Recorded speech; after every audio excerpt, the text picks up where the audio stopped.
I want to talk about how it feels like everything keeps speeding up. One of the most interesting resources I've discovered recently is a philosopher, sociologist by the name of Hartmut Rosa. Rosa proposed an idea that he called social acceleration. His argument was that our technology, as it improves, is always going to seek to flow with the groove that is efficiency, optimization, speediness. Like, no technology is actually working to slow us down. No technology is working to pull time away from us. And so, as all technology continues to improve and get more and more efficient, Hartmut Rosa's concern is that acceleration was going to do things to us. Now, Rosa offered this book in the year 2013, which was quite prescient and timely, as obviously the huge shift all of us have lived through is that in 2007, Apple introduced its first iPhone, which only got better from there. Right around the same time, 2006, Facebook opened up its profiles and launched the social media revolution. And now all of us live in this thick web of technological efficiency that, with especially the AI revolution looming over all of us, only threatens to speed up faster and faster, not slow down. And so for us, as those who are Christians, people of faith, those who are trying to follow Jesus, I think one of the biggest questions, to take Hartmut Rosa very seriously, is what has this social acceleration done to us? And what, if anything, can we do in response? Like, is there a way for us as individuals to respond to something that feels so big and heavy, like our whole society is sort of convulsing around? Is there anything for us to do as individuals? So I want to talk today first about Hartmut Rosa's concept of alienation, how this connects to these various topics I've been addressing, from loneliness to restlessness to ambition to burnout, and how alienation really propels us back into this biblical practice of Sabbath. So first, let's talk about alienation, and then let's talk about how Sabbath is in fact a resistance to the acceleration we're experiencing. So let me linger with Hartmut Rosa for just a second longer here and explore what he means by the concept of alienation. I think brilliantly, Rosa's diagnosis was that if people are moving faster and faster and faster, then it's going to become more and more likely that the connections that were meant to happen at a slower pace of life were going to be missed as people were moving past each other. I experience this probably most frequently when I am in a line at a grocery store. I am just old enough to remember what it was like before cell phones, where the grocery store was a place of encounter. The grocery store was where parents were interacting with their kids. You always had someone at the register that you were walking up to interact with. And normally, the grocery store would be this exchange and interaction with people from your neighborhood where you would observe whatever was going on. Maybe you'd look at the magazines around you. There would be a discussion of the price of eggs or what you were baking or whatever else. Always at the grocery store, you would have a chance at least to connect. And now, inevitably, because of the acceleration of our life, 90% of the time, I move through the grocery store and do not interact with a single person because I'm walking through a self-checkout, I'm being monitored by a video camera. I'm trying to move fast because, of course, I want to get out of there. I want to get to the next thing.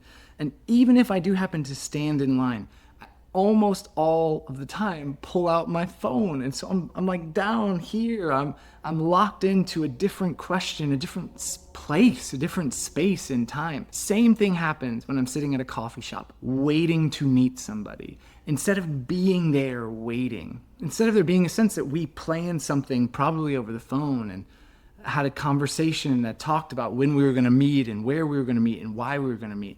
Now I've sent text messages or emails, pulled up at the location, normally a few minutes late, and inevitably, once again, I've pulled out my phone. And so instead of seeing or connecting or interacting with the world around me, I am pre-connection, locked in to another place, another time.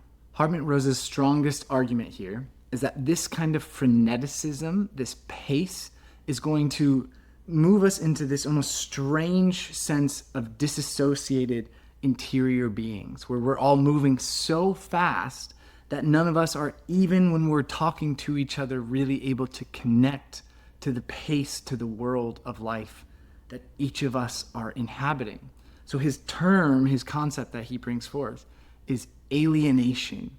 sense that the world, as it gets faster, is going to become more and more alienated from each other. Now, interestingly, the place I think Hartmut Rosa got this most correct is in explaining the political divisiveness that everyone has observed in the last 10 years with social media, of course, churning through election cycles, with conspiracy theories and information flying over our heads, with the right getting further right and the left getting further left, and this growing divide in America that is causing more and more concern that we cannot seem to connect to and relate to each other the way that we used to. Hartmut Rosa would say this is not because we are somehow now more political than we used to be. This is not because the right's ideologies have drastically shifted. It's not because the left's ideologies have drastically shifted. It's instead because we as a society are now more alienated than ever before. And so it is easier for us to activate the sense of fear and protectionism that is particularly being wielded in our politics right now, because our inner sense of alienation makes us more vulnerable than ever before to be stoked in fear, to be told it's us versus them, to lose sight of a common cause or a common good that all of us could be working towards together. So how does Rosa respond to such a concerning diagnosis of our cultural moment? Well, Rosa is going to see something that he describes as resonance. It's this sense in which the patience, the space, the time is available for us to reach out to others and experiencing them reaching back out to us. And he explores especially how music and beauty and food and conversation can create these pockets of resonance even within an alienated world. However, I think as beautiful as that is, and as much as Rosa sees something clearly, I think the scriptures can take us even deeper into addressing the concerns that Rosa has around alienation. And I think the hope, or really just even a concrete practice to reflect on together in this restless age, is that of Sabbath. Now, this might be your first time considering Sabbath. Its foundation is clearly there in the scriptures. I think one of the strong arguments for Sabbath is that it's rooted right there in creation itself. For the first 6 days, God creates, but then we're told in Genesis 2:2-3, on the seventh day, God rested. Now, the problem for most of us today is that we take that rest God is doing to be quite a superficial or shallow rest. Like when I say the word rest, what is it that you think of? I mean, for me, it's like sleeping in. Can I just lay in bed a little bit longer? It's certainly an avoidance of some kind of chores. It just always feels like I've got to be cleaning, I've got to be cooking. So the ideal rest in my mind is like I sleep, I don't have chores, and I get to do something mindlessly numbing, like a video game or watching sports, whatever it is for you. Unfortunately, that vision of rest fails to understand what the Bible and Rosa see as this deeper sense of resonance. When God rests in creation, it is actually so that God can open up God's self to be in relationship with the world. One of my mentors, an Old Testament scholar, would point out that in Genesis, interestingly, it never says that the seventh day ends for God. So there's this Jewish conception and this openness that God's rest is continuing to flow out of this seventh day. Like God is even now at rest in some sort of profound and mysterious way, because God is trying to invite us into that same rest which God now experiences and wants to share. I realize that sounds quite weighty and strange, and it in some ways is. Like, is God even now resting? And is God even now trying to beckon us into that rest?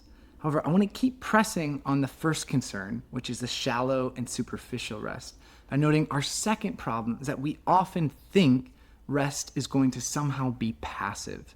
Like rest is a falling into, a sliding towards. I mean, if sleep and sleeping in is the ultimate aim, then I think there's some part of me that wants rest to be this sort of drifting in and out of experience, the best kind of weightless passivity that's not trying to fall back asleep again. It's just feeling the tug and pull of consciousness coming in and out.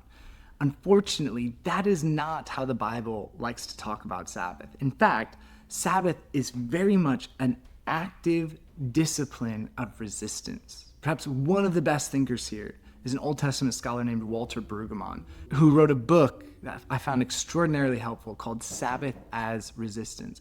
And Brueggemann's insight is very simple. The place that Sabbath is established for Israel after creation is in the Exodus event itself. Actually, if you look at Exodus and Deuteronomy, what you're going to discover is that Sabbath is very much tied to the experience the Israelites had of being yoked to oppressive labor. So the Israelites for 400 years are making bricks without straw. They are trying to produce, they are trying to be efficient. In a way, they are trying to keep up with the accelerated pace of Egypt's demands. And so what God is trying to tell Israel is that as they enter into the land, it is going to be essential that not just themselves as individuals, but as a whole people, as a whole community, they must actively resist the temptation to become the efficiency of the work they were previously producing. So Brueggemann will point to Exodus 20 and note its connection to Deuteronomy 5, where in Deuteronomy 5 we're told, remember you were slaves in Egypt before being encouraged. Remember the Sabbath and keep it holy. Sabbath keeping is directly tied to reconceptualizing our identity in relationship to the acceleration that we are feeling that is being pulled all around us. So for Brueggemann, in one of his more memorable lines, he notes that Sabbath is not just about self-care. Sabbath is actually a protest to the industrialization of the world around us that is trying to turn us into machines that can create our own efficiency and output. For me, pastorally, one of the deepest concerns I have for Christians right now in their following of Jesus is that we are going to be tempted into efficiency even in our own discipleship, even in our own walk of trying to follow God. In fact, I see this especially for those of my peers who are very much professionals and who see that there are so many ramps onto self-care, so many ramps onto efficiency, so many ways that you can maximize your body and the way you look. You could leverage technology and AI to maximize your productivity and to-dos. There are ways that you can use financial tools and investment opportunities to maximize the money that you can make or earn. Brueggemann would note all of this fails to see work in its proper relationship to a God whose purpose for us is not that we would become machines, is not that we would accelerate to the point of infinitude, but instead that we would properly recalibrate our relationship to work through the regular protest of rest. This is why Sabbath leaves things fallow, even where they could grow. This is why Sabbath insists that we must actively resist the pull of even menial labor. And I think if Brueggemann were to coach us and enter into dialogue with Hartmut Rosa, what he would say is there is an insight in resonance to this need both to offer something out of ourselves and to actively have something else reach out to us that would encourage us to structure our Sabbath, not just as a resting from, but also as a resting to. That we would see Sabbath as the active period of time, not just passive, where the shallow and superficial needs that are very real, whether it's rest, whether it is your chores, your outside time, like all of these are good things. But to push deeper in Sabbath into an active relation to God through our work that sees God as the one we are attempting through our rest to relate to, that sees God as the one who has accomplished work we cannot accomplish for ourselves. In fact, that sees Sabbath not just as a discipline, not just as a trendy term or a new hip practice to step into, but as an active witness and protest, both a protest to a culture that will not slow down unless we tell it we must slow down, but also as a witness to those who are growing more and more weary. I always hit this point in reflecting upon Sabbath to wonder for myself and to wonder for my fellow Christians. What if we were to become the ones who related to our work differently? What if that was the gift that God was trying to give us? What if the single greatest witness we could offer are not more ideas about Jesus, are not some sort of active, argumentative apologetics in our faith. But what if the greatest witness you could live is to step outside of a culture that is perpetually accelerating and to live out a prophetic protest in your life that you trust yourself to the rest that God has to offer? Now, I do find that it can be helpful to talk things through practically. So just a few encouragements for you if you've ever considered entering into the protest and the witness that is Sabbath. First, the Jewish custom and practice, which is so much to learn from. They go sundown on Friday night to sundown on Saturday night. This is a 24-hour window of rest. And the more you are able to prepare for this rest, oftentimes Jewish communities, they will prepare food for the following day. They will prepare the chores needed for the following day. There is truly a sense that you are anticipating, looking towards, and preparing for the active protest and witness that you are about to undertake.